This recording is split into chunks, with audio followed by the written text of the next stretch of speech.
Another long scripture. Were you able to hang in with him? Get the whole story? It is a long, sometimes difficult passage. It's filled with lots of emotion and weeping from almost everyone present. But then why not? It's about death, and it's about resurrection. Those are some emotional stuff, right?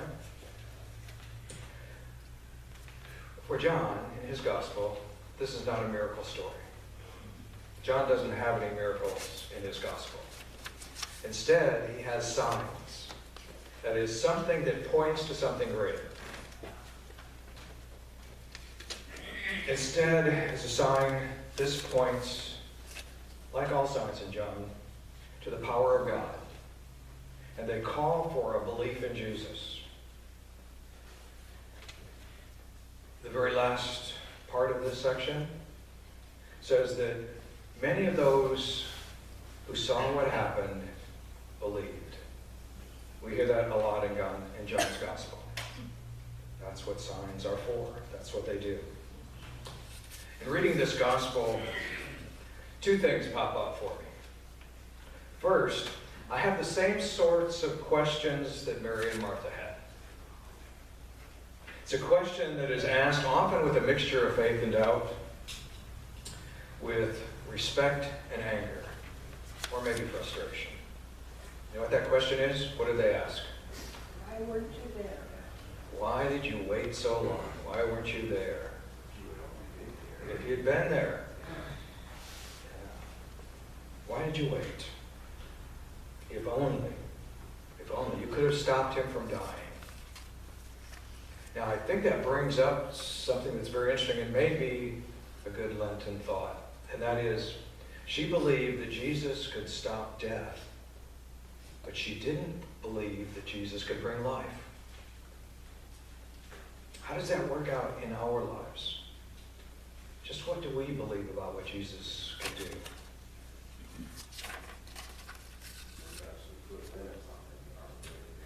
We did. We put limits. Yeah. Lazarus is dead 4 days. Right? The Jewish leaders at the time thought that the soul kind of hovered over the body for 3 days, and then it was gone forever. And Jesus waited 4 days. Maybe there's something to that. I'll leave that to you. Why did he wait? Why didn't he intercede? You have probably asked that question yourselves before. Why have you waited so long? Why aren't you here? In those things in your life that feel like loss and death, we pray, why are you taking so long? Why aren't you here? It's natural. The question is asked in the midst of pain and sorrow. N.T. Wright asked the question, don't we experience suffering as if God has delayed? In our lives of struggle, whatever it is, don't we experience that as if God has delayed? For some, the answer eventually comes either as the answer that they want, or they found acceptance and trust and strength in the midst of that. Some of you may be consumed by the question now. Why aren't you there? Why are you taking so long? I'm sure your friends are feeling much of that. Why aren't you doing something? Why are you waiting? Now, implicit in that question is, don't you care? Hear that? Don't you care? That's what they were saying. Why weren't you there is just, don't you care? You may have in your life, and maybe even now, suffered greatly. Maybe you suffered an abuse, sickness, abandonment, loneliness, picked on or treated unfairly. Any number of things has gone in your life. Like Mary and Martha, that's something we may need to sit with for a while. in your struggle, in your pain, in your sorrow, you may need to sit with that for a while. They did. Sit in the midst of the sense of anguish and frustration. Find peace even in that frustration. Face it. And the outcome will not always be the outcome we want. It's not easy to just sit. That's part of what we have learned as we had silent time 1 minute more each week. It's not easy just to sit and listen. The waiting is often accompanied with an anxiousness and a sorrow and the feeling of unworthiness. The implication, don't you care, also can carry with it, but I understand because I'm not really worthy. Right? You've been there. Been there. Trust is not something you start with. It's something you come to. You move from pain to waiting to find the resurrection. Kendall Link was a chaplain who often preached in county prisons. He claims that the most effective Bible passage he preaches on is this story of Lazarus being raised from the dead. He says the prisoners find hope in the idea that you don't have to stay the way you are. The idea that the stone will be rolled away and they can step out into new life. You can almost see that huge prison gate open as they walk out. Why did Jesus wait? Why did Jesus wait? It seems so unchristlike. One possibility is we may never know. I think that's a good place to start. That relieves us of the pressure of having to understand completely. It also takes away some of our control. In this story, as in many, we are not called to grasp the story. We are to wait until the story grasps us.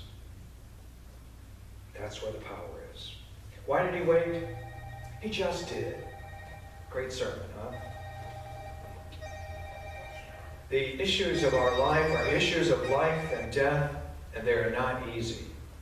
And often they are not answered quickly. In 1927, an S-4 submarine was run into by a Coast Guard cutter and it sank to the bottom of the bay. For 4 days, they tried everything they could think of to raise that boat and to rescue all of those sailors inside. To no effect. On the 4th day, there was one of the divers who went down and he put his helmeted head next to the hull.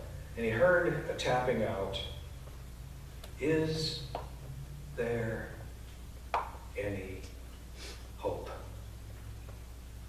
Is there any hope? Why weren't you there? Why are you waiting? Is there any hope? That's powerful. But that may be the very beginning of faith, of belief. It is in John's story. Now that question is a question we ask every day with varying degrees of thought and emotion. And Jesus stands with us. Jesus comes to us even as we ask that question. Why do you wait? Now, sometimes the problem is we think it offends Jesus if we ask that question. We think it alienates and offends Jesus if we ask, why are you taking so long? Why weren't you there? But the fact is, it doesn't. It doesn't. Jesus wants to hear our honesty. If we're honest, that means all of it. Doesn't mean just the good times. Oh, man, everything's going on. It's good. But all of it. All of it. I think probably most of you know Ezekiel 37, the Valley of the Dry Bones. God calls the prophet to look over this great valley that is filled with human bones. and says to the prophet, "Can these bones live again?" Now, the prophet is smart. He says, "You know, God. You know, God." Didn't want to take any chances. Elie Wiesel, looking at this, says, "There is no date on Ezekiel's vision of the valley of dry bones because every single generation needs to hear in its own time that these bones can live again." There is hope, he says. Let me paraphrase that. There is no date on Ezekiel's vision of the valley of the dry bones because every single person needs to hear in his or her own time that these bones can live again. There can be life from this death. There is hope. There is hope. As we approach Holy Week, Good Friday is a time when looks like God is gone. There is no hope. And yet, Easter's coming. Someone did a wonderful sermon. It's Friday now, but Easter's coming. But Easter's coming. The second thing that seems confusing to me is why Jesus wept. All right? The Scripture offers no answer. And the best both scholars and commentators can do is to say, this possibility makes the most sense to me. Or, here are the possibilities that most see. You figure it out for yourself. We are back to that question, why did he wait? Only now it is, why did he weep? Well, he just did. Good sermon, huh? Jesus knew Lazarus was dead, so it wasn't his death that was making him weep. He told his disciples before they even left. There's something deeper that's there. It's not about Jesus' connection with death and the pain that he might find in death. It is about the connection that Jesus has with the living, I think.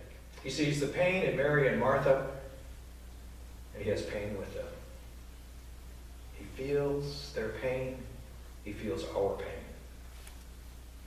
Jesus is moved by our pain, and he weeps with us.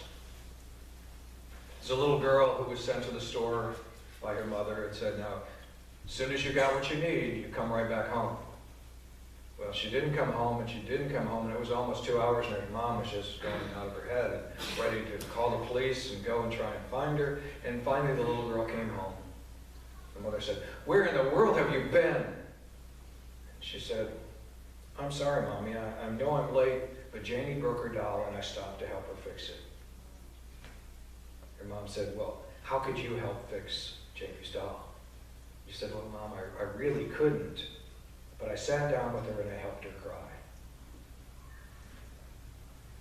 That's the story we have today. Jesus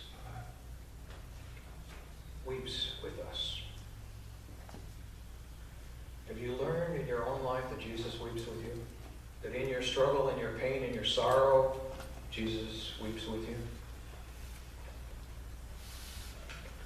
Family and friends have gathered in their deep sorrow. They begin to weep for the loss of Lazarus, their loved one. The heart of Jesus goes out to them, and he weeps with them. He loves them. He shares their pain. Jesus wept with those he loved. He still does. He still does.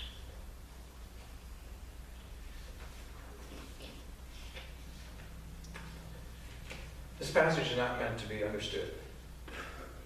Rather, it lets us know that we are understood.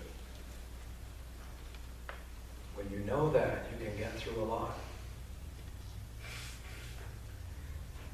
It lets you know that you are understood. As annoying and maddening as it is from our perspective, all too often it seems as if Jesus waits. And as we weep, are overwhelmed, as we feel lost and all alone, we can know that there is hope. Jesus weeps with us. Jesus walks with us. We are not alone. Resurrection is coming.